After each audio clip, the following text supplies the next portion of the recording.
Direct గా అసలు టికెట్టే ఇవ్వనటువంటి పరిస్థితులకు తెచ్చుకున్నాం. ఉమ్, ఇవన్నీ ప్రయోజనం చేకూర్చున్నట్ట, చెడు చేకూర్చున్నట్ట.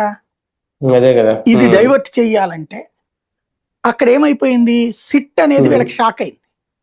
సిట్ ఇచ్చిన నివేదిక ఎప్పుడైతే అయ్యిందో వీళ్ళ మీద విపరీతమైన వ్యతిరేకత వచ్చింది, అసహ్యం వేసింది జనానికి. ఎందుకంటే జంతు కొవ్వు లాంటిది వినడానికే జుగుప్సగా ఉంటది మనకి. అది లడ్డూలో కలిపేసి మీరంతా తిన్నారన్నటువంటి ఒక ప్రచారం మానసికంగా కుదేలు చేసినటువంటిది కాదని తేలడంతో ప్రతి ఒక్కళ్ళు చాలా రిలీఫ్ ఫీల్ అయ్యారు. దాన్ని మళ్ళీ వీళ్ళు సృష్టించాలనుకుంటున్నారు.